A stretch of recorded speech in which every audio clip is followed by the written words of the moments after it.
This sermon I'm about to preach is, in my estimation, the most important and serious and timely one that I've ever given. And I hope you'll listen to the end, because if not, you'll miss the punchline. And it could very well determine your eternal destiny. Strong words, I know, but true nonetheless. More than likely, you've heard the term Christian nationalism in the news lately. And when you consider what that's all about in connection with the Heritage Foundation's Project 2025 and their plan for the next Republican administration, and the Pope's climate change agenda, and the environmentalist agenda, and the ecumenical movement, one has to wonder if all these agendas and movements have something in common. Film producer Rob Ryan, and I only mention him because he represents millions of others who believe the same way, has produced a new film that's soon to be released called God and Country, where he talks about one nation under God becoming part of the Pledge of Allegiance in 1954, and In God We Trust appearing on America's currency in 1957. And then he connects that to the push by the evangelical moral majority whose purpose is to make America a Christian nation reminiscent of what it used to be. And he's against any such movement because he believes that these religious zealots in the Christian nationalism movement would lead to the undoing of our democracy. And I agree with some of what he says, and I'll explain in a few minutes. Liberal progressives like Mr. Reiner also say that if we could only get rid of the Electoral College during our presidential elections, then we'll have true majority rule in this country that would put the brakes on this Christian nationalism movement. And he may be correct about that, but the problem is it would only be exchanged for something just as bad or worse. One of the main problems, of which there are several with Mr. Reiner's kind of thinking, is that America is not just a democracy. It's a democratic republic, or better yet, a constitutional republic, where the rule of law is our foundation, and not what a majority of voters may want. And the Electoral College, which I'll briefly explain in a minute, has a built-in option and is designed to prevent a majority from having its way should it go off the rails. And that's a good thing, because the majority is usually what? Wrong. As we study the Bible, we find that the majority was never correct, and it's not going to be any different in these last days. And so liberals like Mr. Reiner believe the 2024 presidential election that's coming up is about having either a democracy with a Democrat at the helm, or a Republican dictatorship, or one-man rule. Now, I do believe in a one-man rule, but the one-man rule we need is guess who? Jesus. Isn't that right? If he's the one who rules in every individual heart, that would completely solve all the world's problems. But that's not going to happen in this life, is it? No, that is a pipe dream. And so in the meantime, we will have good and bad men rule in government.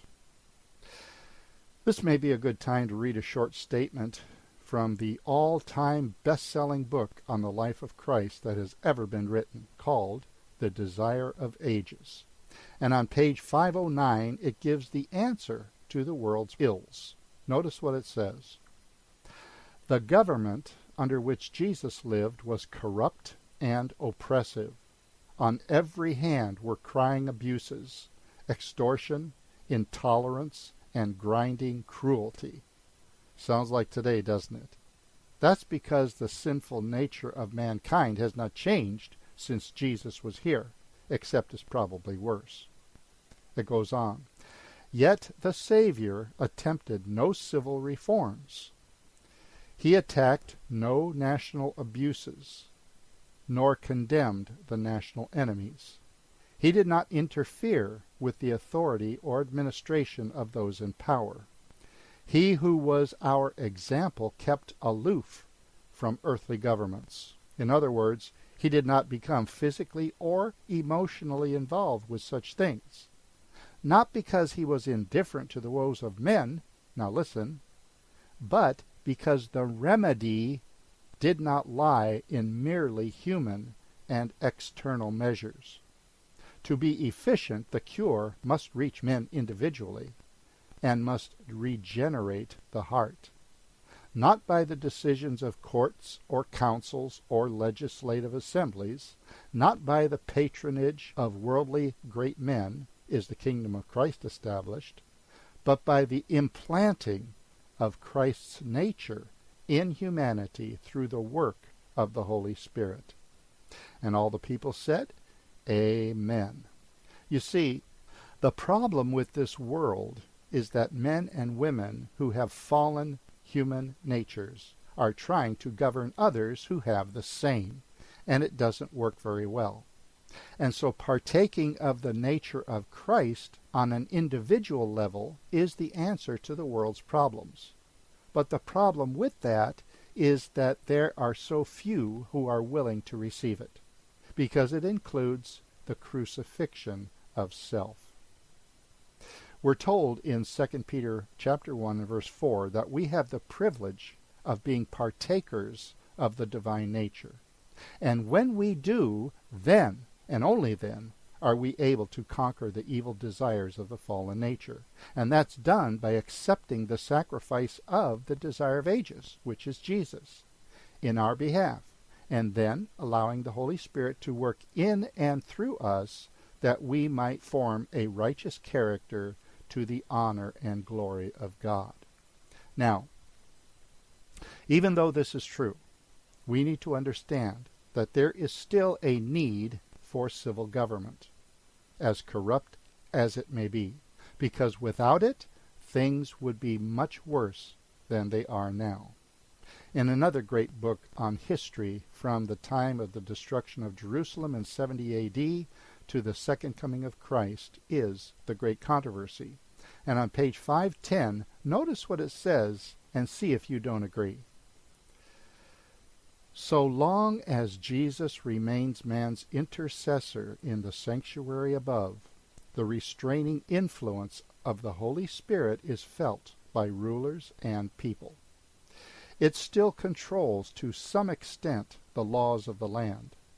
Were it not for these laws, the condition of the world would be much worse than it now is. And we've seen proof of that recently with the efforts to defund the police in some of the large cities, haven't we? It goes on. While many of our rulers are active agents of Satan, which is quite obvious if you're paying attention to what's going on, God also has his agents among the leading men of the nation. And I say, praise the Lord. The enemy moves upon his servants to propose measures that would greatly impede the work of God. But statesmen who fear the Lord are influenced by holy angels to oppose such propositions with unanswerable arguments. Thus, a few men, involved in government that is, will hold in check a powerful current of evil. I'd like to give you a brief explanation now about how the Electoral College works in this country. And please don't think I'm just going to talk about politics and the history of how government works, because I'll be bringing in the spiritual aspect of these things before we're through. Besides, the Bible is not silent when it comes to these things, and neither is it a bad thing to understand how government is supposed to work in this country that God raised up nearly 250 years ago. I don't know where you stand, but I believe the United States Constitution is an inspired document that has served this country well since its founding. And it's an absolute shame to see it being ignored today by a certain class, or to see those who think it's a living document that can be changed at will in order to satisfy the corruption of their own wicked hearts. The Electoral College being a process and not a place, is kind of a complicated system to explain, but I'll try to do that as simply as I know how. Each state has a certain amount of electors based upon population. And it's designed that smaller states can carry more weight than the larger ones. And it's the electoral vote, and not the popular vote, that determines who gets elected as president. Usually the popular vote and the electoral vote does elect the same person, but not always. An example of this was in 2016 when Hillary Clinton won the popular vote, but Donald Trump won the electoral vote. Also, the same thing happened when Al Gore ran against George Bush. You see, when Americans cast their ballots, they are actually voting for a slate of electors appointed by their state's political parties who are pledged to support that party's candidate, which in turn elects the president.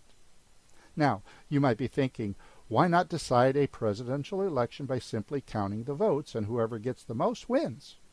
Well, the reason it doesn't work that way is twofold. Number one, this is the way our founders, through trial and error, found works best, and so they made it a part of our Constitution.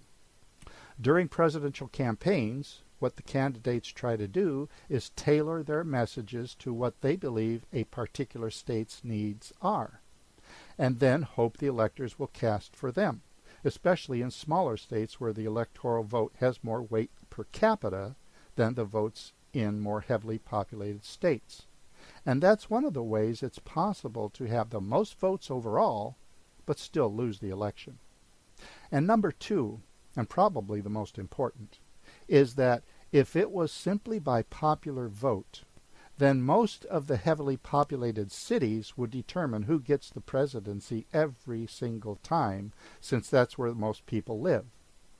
And that would leave out people who live in less populated areas, and that wouldn't be fair. Now, when you look at it from a spiritual perspective, the Electoral College is a good thing, because most of the time it's the big cities that have the most crime, the most immorality, and the most corruption, which to a large degree reflects upon the type of people who live there. Whereas the country folk in less populated states tend to be more conservative and less morally corrupt and would like to see things stay that way. So the Electoral College kind of helps even things out. So that way we have a more representative form of government of all the people, no matter where they live, and not just the big cities. And by the way, the liberal side of politics is for legalized abortion, normalizing homosexuality and transgender rights, being soft on crime, having open borders, defunding the police, and such things. And they have wanted to get rid of the Electoral College for many years so they could perpetuate the liberalism of the majority. But that would require an amendment to the Constitution, which is a big deal and not easy to accomplish, which again is a good thing. Now, before we get off the Electoral College subject, let me clue you in on a little Democrat secret, if you haven't already heard. Have you wondered why President Biden and his party are so intent on keeping the southern border wide open? It hasn't made sense to me until recently why a United States president would do this, especially since his job as commander-in-chief is to keep the country safe, and open borders certainly do not do that. You probably won't be shocked to hear this, but the southern border is wide open for purely political reasons. But what are those reasons? It's no coincidence that most illegal immigrants end up in big Democrat sanctuary cities and states. And what these sanctuary cities and states are trying to do is count these millions of illegals as part of their total population, which will in turn affect the Electoral College votes and tip the scales in their favor. You see, all the illegals that have come in don't have to vote in order to affect the results of an election. All they have to do is be counted as part of the general population, and they will essentially be voting without casting a ballot. It's very tricky what they're trying to do. Now, without spending a lot of time defining the difference between a democracy, which Mr. Reiner and millions of others like him believe we have, and a democratic republic, which the Constitution determines that we have, I'll simply say that a republic is a representative form of government that is ruled according to a charter, or a constitution and the laws contained therein, which laws are supposed to be meted out equally no matter who you are. And a democracy is also a representative form of government, but ruled, as I said, according to the will of the majority, that many times does not mete out the law equally, because whatever the majority may want, they can have simply because they have the numbers. So, if a nation's constitution is good and fair and righteous, which I believe ours is, then the people of that republic will be ruled in a good and fair way when it is followed. But if it gets changed or ignored to satisfy a corrupt majority who live in the big corrupt cities, then a two-tiered justice system has a better chance of ruling in our nation. And that, I believe, is already what we see happening today. Now, let's talk for a few minutes about Christian nationalism. It's true, as they say, that America was founded upon Judeo-Christian principles, and that those principles should have an influence in America. So in that respect, Christian nationalism has a point. But here's the problem. If those pushing this agenda are successful, whose version of Christianity will it be?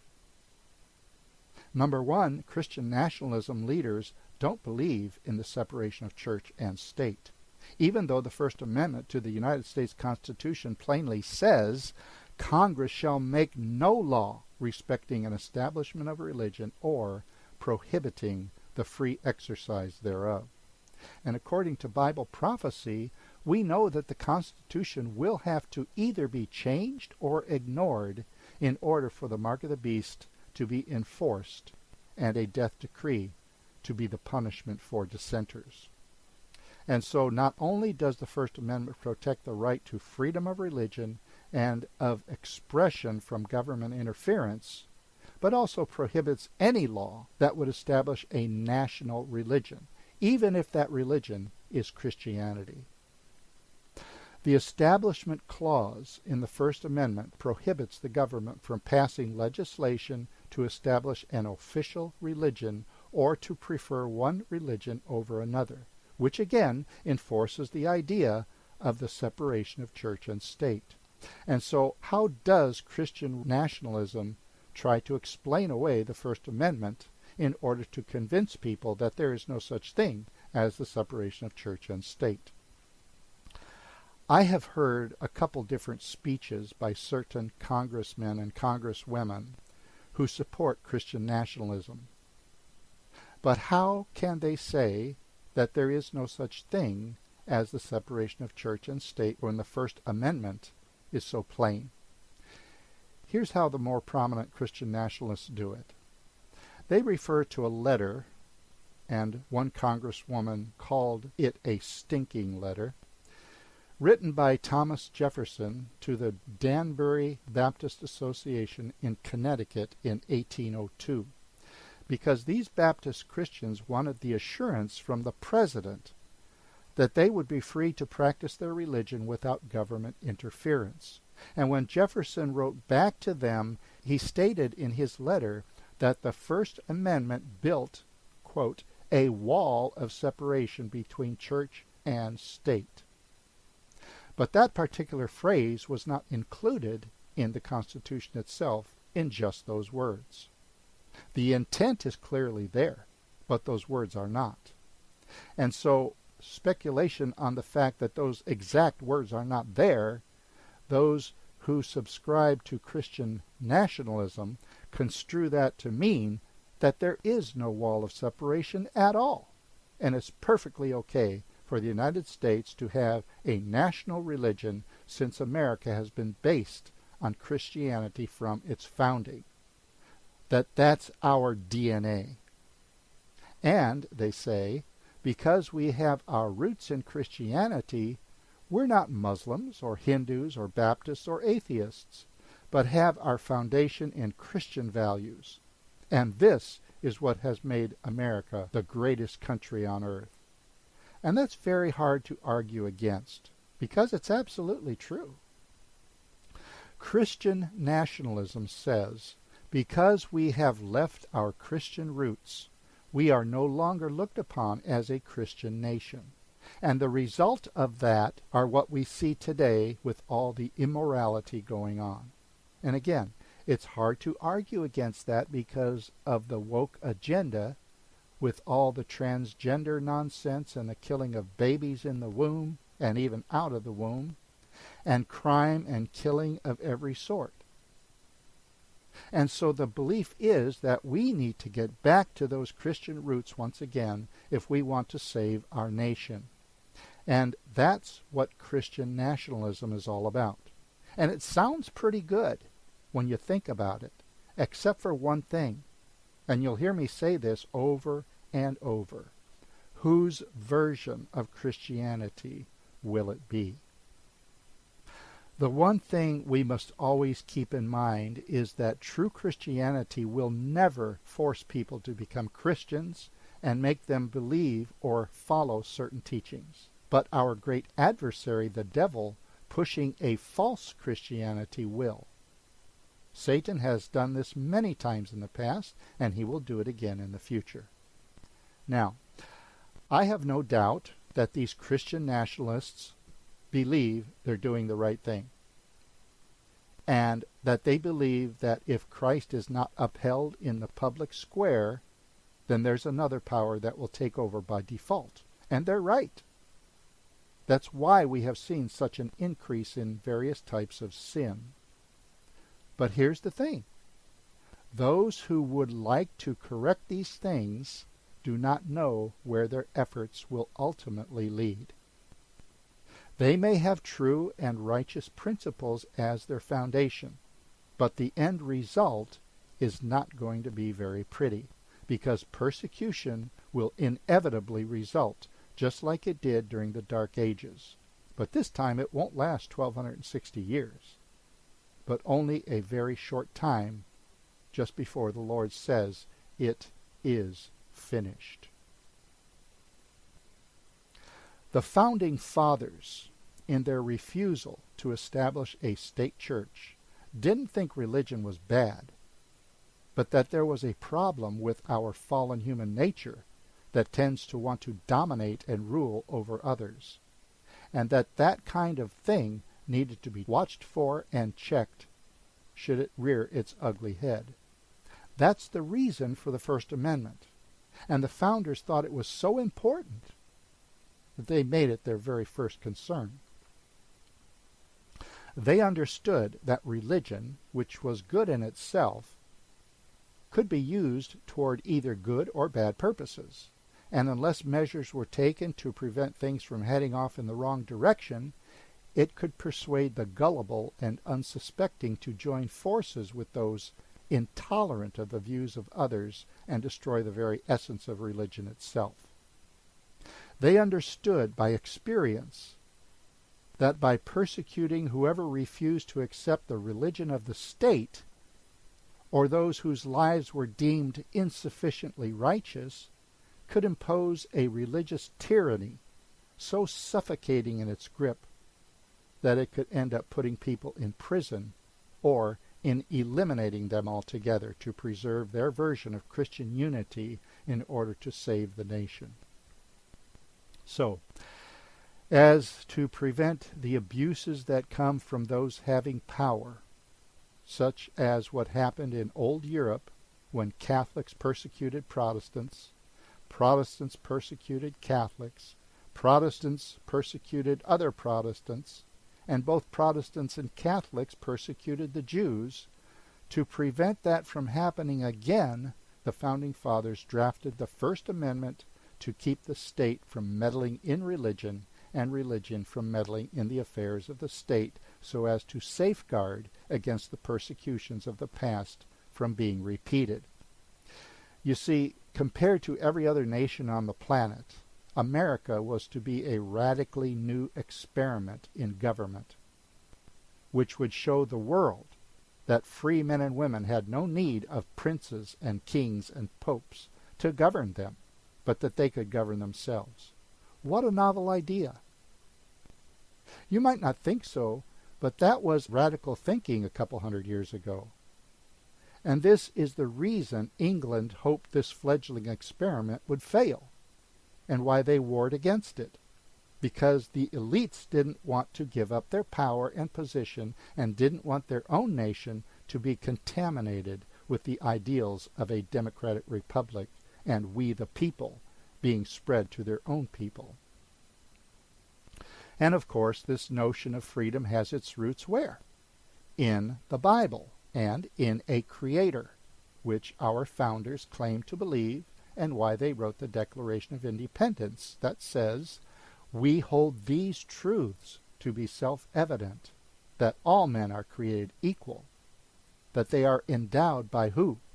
Their Creator, with certain unalienable rights, that among these are life, liberty, and the pursuit of happiness." Now, as we study history, we find that the founders themselves had problem with this one, didn't they? Because some of them had slaves. So much for being created equal, right? And it took a civil war to correct that. Nevertheless, the Declaration of Independence is true and correct, but took time to implement. And in some respects, we're still working on it today. You see, it's the principles of the Bible that have given America national greatness. And Christian nationalism believes and understands this. And that's the reason they want Christianity to be our national religion. And that religion should influence the state and not the other way around. But again, what's the problem? Not all Christians have the same understanding of Bible doctrine, do they? And this is where the ecumenical movement comes to the rescue. Because they only want to see Christians unite on points of doctrine they what? Hold in common. And what's the one common thread that holds almost all Christians together? Except for a very small remnant, it's Sunday sacredness. And the rest who don't go along with it in order to bring the country back into God's favor and save it from national ruin, well, they will just have to be eliminated. Because Christian nationalists understand that God cannot bless the country once again unless there is 100% cooperation with Him. And that principle is correct. For God requires the whole heart before blessings come, doesn't He? But in this instance, it won't be based on the truth. Fanaticism never is.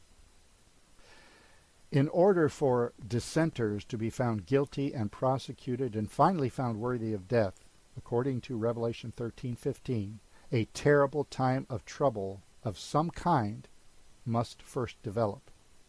Does that make sense? And whether that's the threat of nuclear war or that immorality gets to the point where the whole world becomes one giant cesspool like Sodom and Gomorrah, or if something else unforeseen happens like 9/11 on steroids, or all the upset that is sure to come after the next presidential election is over, but something real bad has to happen first. And perhaps we're not going to know exactly what that terrible thing is until it comes. But God has allowed us to know how the story ends, hasn't He? It's just that we don't know for certain what leads up to the final time of trouble. However, I don't think we're going to have to wait very long to find out. You see, the reason the founders refused to unite government and religion was because they saw what it did in old Europe. And that was the main reason they left. They didn't want the power of the state to favor any one denomination or religion over another, because they knew it would end with the establishment of a state church where the persecution of those that didn't agree with the established religion would suffer in consequence. That way everyone would be protected from religious intolerance and persecution, and that the best service government could render religion would be to stay out of its business. And because Christian nationalism doesn't believe this, it will end up being a very bad thing. Even though its professions may appear to be mild and apparently Christian right now, it's not going to remain that way once we go down that road. But unfortunately, we are several miles down that road already, and we're soon going to see where it all ends. It's really hard to learn from the mistakes of others, isn't it? Somehow, even from childhood, we have to do things our own way, until years down the road we realize that it would have been better to listen to those of experience. And unfortunately, when you have a whole nation that won't listen, then difficulties become many times worse, especially for those who were smart enough to listen, because they will then become the enemy of the state. The founders were well acquainted with the persecution and bloodshed of the past over religious issues, and they resolved to keep such things far removed from the shores of America, because history had taught them that bringing any one religion into the public arena with the support of the state was to let loose a monster. And so the separation of church and state was added to the Constitution as the very first amendment to the Bill of Rights to protect America from becoming a persecuting power. They knew that the only way this country could be successful is if the government stayed out of religion altogether, neither encouraging it nor impeding its practice. Government was to play a neutral role, with one exception, and that is when one religion or denomination harasses or persecutes another. If that were to happen, then it would be government's role to step in and intervene to put a stop to it. The founders also knew that when you have a movement in government that believes a nation should be governed by religious zealots who would be willing to use force to quote-unquote make things better, that these would be the most dangerous kind of people and should never be a part of the government, as the Heritage Foundation seeks to do by having their theological views of the second coming of Christ guiding an administration's policies. And that's exactly what we see developing with the rise of Christian nationalism. And so when you boil it all down, in the end, Christian nationalism will not be very Christian. What we are witnessing right now with the Christian nationalism movement is a resurgence of what was called the National Reform Movement that took place in the late 1880s. During that time, there was the Blair Amendment being urged in Congress, which sought to bring in a Sunday law. Just do a little internet research and you'll find out all about it. The Blair Amendment was defeated back then, but today Satan is coming back to finish what he started through the Christian nationalism movement. Only this time, it will not be defeated. Now, I'm not here to say that it would be good for a Republican or a Democrat to become the next president, or to encourage anyone to vote for one or the other, because I don't think it makes a whole lot of difference at this point in Earth's history. If you vote Democrat, you're going to have liberalism on steroids. And if you vote Republican, you'll be voting for the union of church and state. And neither one of these two scenarios would be good for America. In the last election, nearly 4 years ago now, it could be argued that casting our vote for the most conservative and least corrupt person for president could be justified.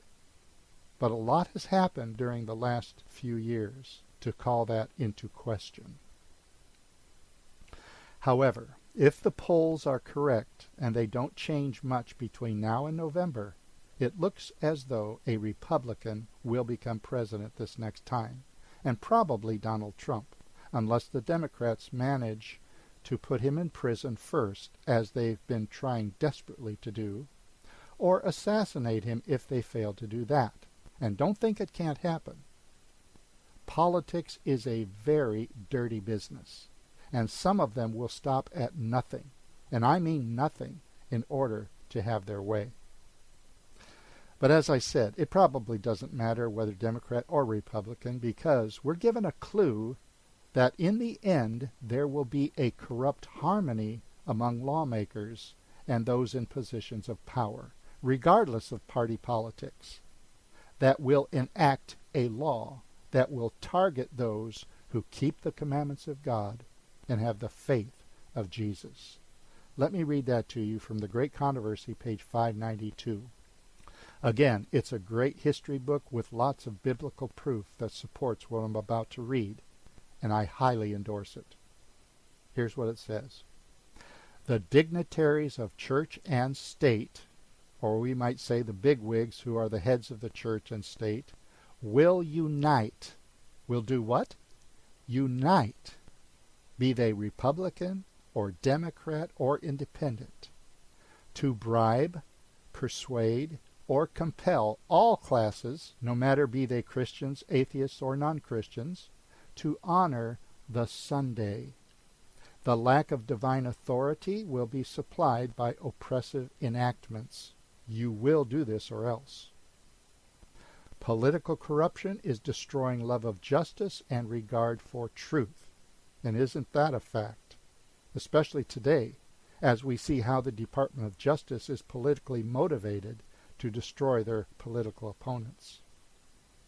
And even in free America, rulers and legislators, in order to secure public favor, in other words, they want to keep their job and powerful position, will yield to the popular demand. What kind of demand? The popular demand, which means the majority, for a law enforcing Sunday observance. Liberty of conscience, which has cost so great a sacrifice, will no longer be respected. That means the Constitution will have to be thrown out the window. In the soon coming conflict, we shall see exemplified the prophet's words. The dragon was wroth with the woman, and went to make war with the remnant of her seed, which do what? Keep the commandments of God, all 10, and have the testimony of Jesus Christ. As the Protestant churches reject the clear scriptural arguments in defense of God's law, they will long to silence those whose faith they cannot overthrow by the Bible. You see, it's all about God's law. This Mr. Reiner I mentioned at the beginning speaks for millions of others, and I quote him as saying, if people would just follow the golden rule, there would be no need for the 10 Commandments. And so no matter what side of this Christian nationalism movement a person is on, the controversy is all about the commandments of God, and more especially the 4th one. The quote continues, though they blind their own eyes to the fact, they, the union of church and state that are involved in the Christian nationalism movement, are now adopting a course which will lead to the persecution of those who conscientiously refuse to do what the rest of the Christian world are doing and acknowledge the claims of the papal Sabbath. Now, I know that there may be some listening to me right now that will disagree with what I just read and say, you're full of baloney, Brother Jones. But I want to remind you about the fact, and I emphasize fact, that the papacy is the one responsible for changing the day of worship from the 7th day to the 1st day of the week. And they plainly admit it. I could give you quote after quote after quote from their own writings to prove the point, but I'll make it easier for you. Just ask any Catholic priest, and they will tell you that their church had the authority to do this. The problem is that authority is nowhere to be found in the Bible. Sunday sacredness is only Catholic tradition, and the Protestant churches blindly follow because they have forgotten what they were protesting about. But Jesus said, "In vain do they worship me, teaching for doctrine the commandments of men." And that's exactly what Sunday sacredness is, a commandment of men. Again, the Great Controversy, page 605. The Sabbath will be the great test of loyalty, for it is the point of truth especially controverted. And that's true, isn't it? There is no controversy about the other 9 commandments, just the 4th one. When the final test shall be brought to bear upon men, then the line of distinction will be drawn between those who serve God and those who serve him not. While the observance of the false Sabbath in compliance with the law of the state, contrary to the 4th commandment, will be an avowal of allegiance to a power that is in opposition to God, the keeping of the true Sabbath, in obedience to God's law, is an evidence of loyalty to the Creator. While one class, by accepting the sign of submission to earthly powers, receives the mark of the beast, enforced Sunday worship, which was first instituted by the papacy, the other, choosing the token of allegiance to divine authority, receive the seal of God. You know, most people don't realize that the seventh-day Sabbath is God's seal, and it's designated as such because you can keep all the other 9 commandments and worship any object or person you want to, because without the Sabbath, you don't know who or what you're worshiping. It's only the 4th commandment, the token of allegiance, that tells you that you are worshiping the Creator that made heaven and earth and the sea and the fountains of waters. The Great Controversy goes on. Heretofore, those who presented the truths of the 3rd angel's message, and I suggest you read that in Revelation 14, 9 through 12, have often been regarded as mere alarmists. Their predictions that religious intolerance would gain control in the United States, that church and state would unite to persecute those who keep the commandments of God, have been pronounced groundless and absurd. It has been confidently declared that this land could never become other than what it has been, the defender of religious freedom. But as the question of enforcing Sunday observance is widely agitated, and we will soon begin to see that, the event so long doubted and disbelieved is seen to be approaching. Do you see it approaching, friends? It's as plain as day if you only have eyes to see and ears to hear. I'm not sure why people have such a hard time with the seventh-day Sabbath, because it was instituted at creation by the Creator himself. I suppose one of the reasons is because that's what they've been told all their lives by their religious leaders without studying it for themselves, and probably because Sunday has been looked upon as a holy day for centuries, or possibly because it's the popular thing to do, and who wants to be unpopular? But regardless of all these excuses, notice what it says in Genesis chapter 2, verses 1, 2, and 3. Thus the heavens and the earth were finished, and all the host of them. And on the 7th day God ended his work which he had made. And he rested on the 7th day from all his work which he had made. And friends, that's what he intends for us to do after working for 6 days. And God did what? Blessed the 7th day and sanctified it, because that in it he had rested from all his work which he created and made. Now, when God finished working for 6 days, do you suppose he was just wore out and had to sit down and rest for a while? That's kind of a silly question, isn't it? But just in case someone might be thinking that, let's take a look at Isaiah chapter 40 and verse 28 to make sure. Isaiah 40 and verse 28 says, Hast thou not known, hast thou not heard, that the everlasting God, the Lord, the Creator of the ends of the earth, fainteth not, neither is weary? So that can't possibly be why he rested, is it? No. The word rested in Genesis 2:2 simply means that God ceased his work. Not because he was tired, but because he had finished creating. And when God said he blessed and sanctified the seventh day, what do you suppose that means? The word blessed in Hebrew means to kneel, by implication to bless God as an act of adoration. That's what God designed that we should do every seventh-day Sabbath. And to sanctify means to observe as holy or to keep holy. And so the seventh day of every week, which we now call Saturday, is to be set aside as a special day to worship the Creator, plain and simple. But what has the papacy done? It has slowly, through the years, replaced a sacred day with one of the 6 working days. But why has it done this? It's because the devil is behind it in order to make good on the declaration he made about himself in Isaiah chapter 14, verses 13 and 14, where he said, I will ascend into heaven. I will exalt my throne above the stars of God.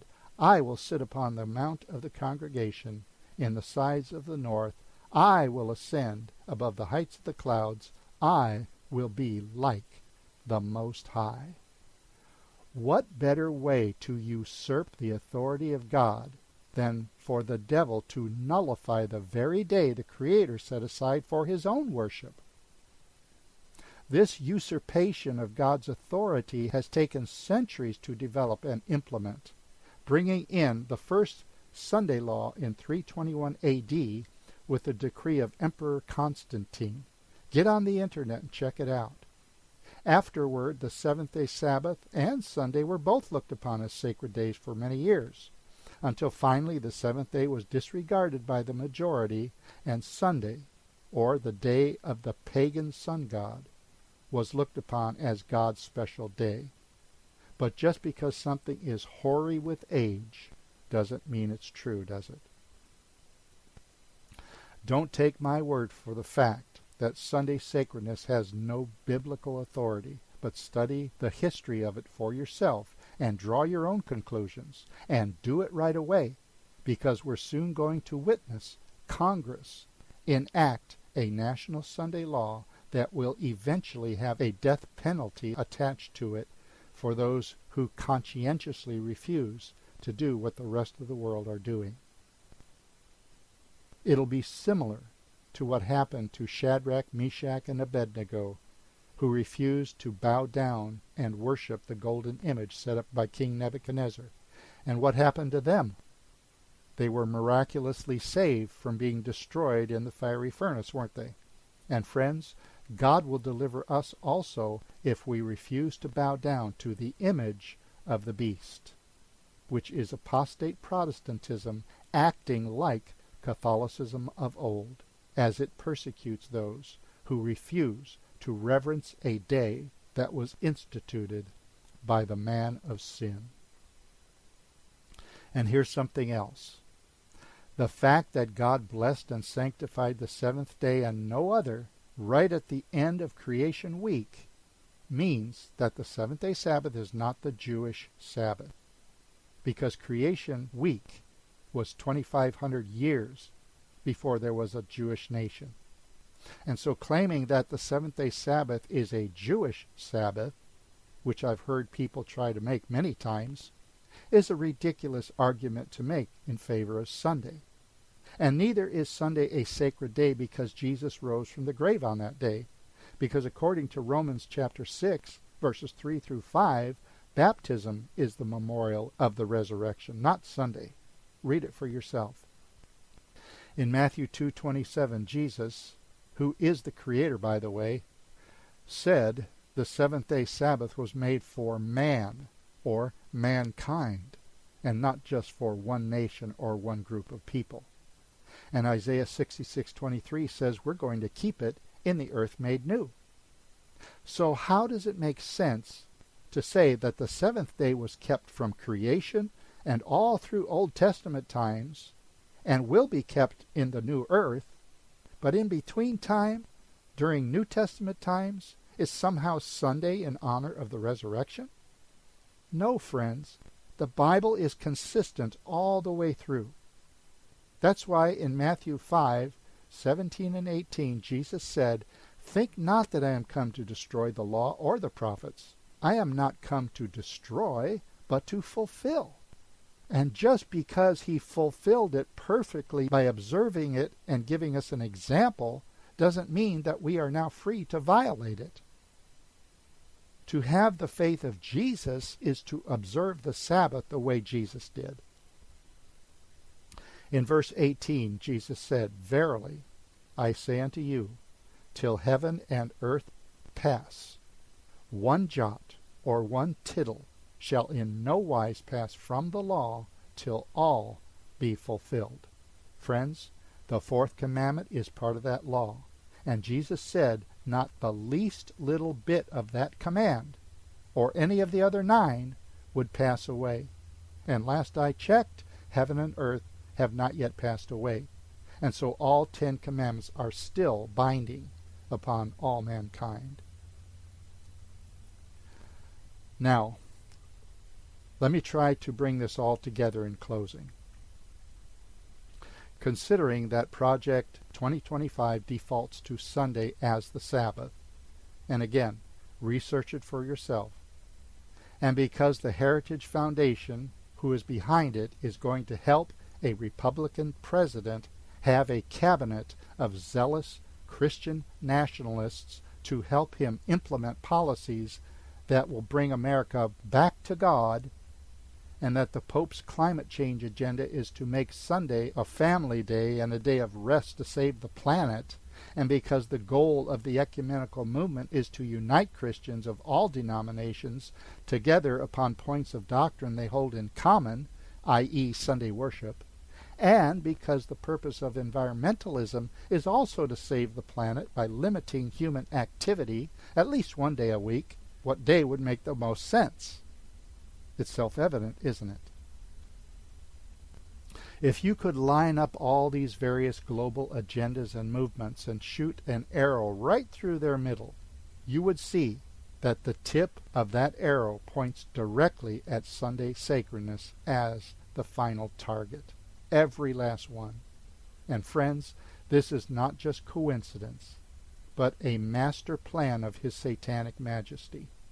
He's been focused on this great deception ever since he was cast out of heaven, and now he has just about succeeded in bringing nearly the whole Christian world under his spell. And no matter what religious ideology you subscribe to, and even if it's none at all, everyone that lives long enough to see it happen will, according to Revelation 13:15, bow down to it or be killed.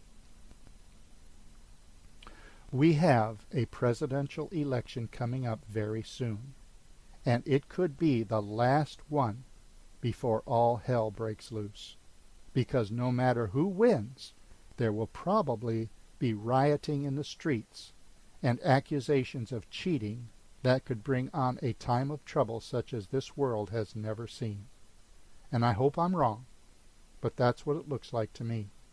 And when this happens, whether this next election or the next one afterward, there will no doubt be an effort made on the part of all these various movements and agendas to bring back some kind of unity out of all the chaos, believing that something drastic must be done or we'll lose our country altogether.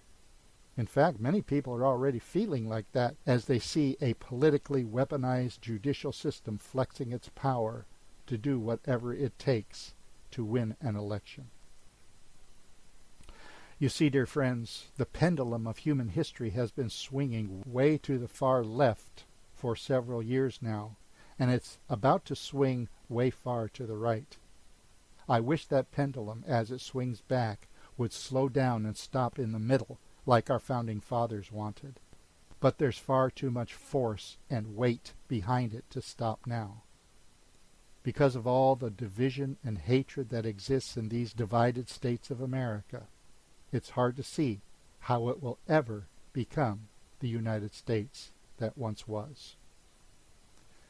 And as I said, I really don't think it matters who wins, because it's prophesied that America is to speak as a dragon through its legislative assembly in an ill-conceived effort to save the nation and the world, but it will be the devil's counterfeit just before the coming of the Lord to deliver his saints who keep the commandments of God and have the faith of Jesus. Will you cave to the tremendous pressure that will be brought to bear upon every soul? Or will you cling to Jesus and say, I will not let thee go except thou bless me? Friends, I don't know exactly how all this is going to come down, but I know one thing. God's commandment-keeping people are going to be perceived as very unpatriotic and like traitors to the country if we don't go along with a national Sunday law to bring us back to God and save the nation. They will say, won't you do it to save our nation? And what will you do? Put your spiritual seatbelts on, my friends, and stay close to Jesus, because evidence suggests that the ride from this point forward is going to get pretty bumpy. May God help us to become so settled into the truth that we can't be moved or shaken out of the hands of the Almighty when these things begin to come to pass.